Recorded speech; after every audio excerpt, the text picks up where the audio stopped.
మరి గుంటూరు పశ్చిమ నియోజకవర్గాన్ని తీసుకుంటే ఒక కంచుకోటతో పాటుగా మనకు ఒక విమర్శ కూడా ఉంది.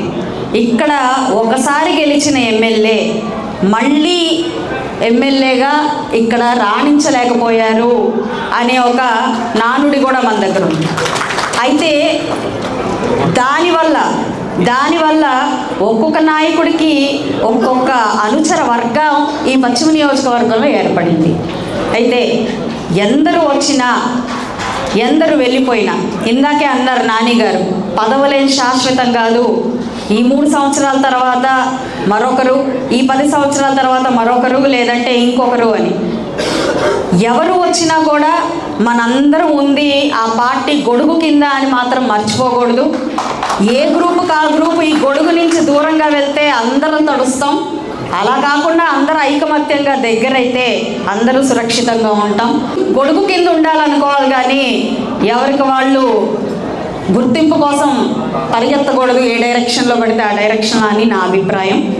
కాబట్టి ఈరోజు మనకు ఏదైనా గొప్పతనం ఉంది, మనం పలానా గొప్ప అని చెప్పుకోవాలి అని అంటే ఒక్కటే ఒక గొప్పతనం మనకుంది, అది మనం తెలుగుదేశం పార్టీ కార్యకర్తలం అని చెప్పుకోవడమే మన గొప్పతనం. అంతకు మించిన గొప్పతనం ఎమ్మెల్యే కాదు, ఎంపీ కాదు, మేయర్ కాదు, ఇంకోటి కాదు. మన గొప్పతనం అంటూ ఏదైనా ఉంది అని అంటే మన టీడీపీ సభ్యులం అనేది మాత్రమే మన గొప్పతనం. ఏ ఐడెంటిటీ కార్డు అయితే మనం తీసుకున్నామో, మీరు ఎలా అయితే ఐడెంటిటీ కార్డు తీసుకున్నారో నాకు అదే ఐడెంటిటీ కార్డు ఉంది. అదే నా గుర్తింపు, మీ గుర్తింపు, మనందరి గుర్తింపు అదొక్క పచ్చ కార్డే. అది మన గుర్తింపు, అదే మన గొప్పతనం, అదే మన బలం, మన బలగం అన్నీ కూడా మన తెలుగుదేశం పార్టీ. అలాంటి పార్టీలో అడుగు పెట్టడమే మన గొప్పతనం. కాబట్టి ఈరోజు ఆ పార్టీలోకి అడుగిడి మేము ఈ బాధ్యతను స్వీకరించబోతున్నాము అని చెప్పి నిబద్ధతగా ప్రమాణ స్వీకారం చేయడానికి వచ్చిన ప్రతి ఒక్కరికి కూడా పేరు పేరున నమస్కారం.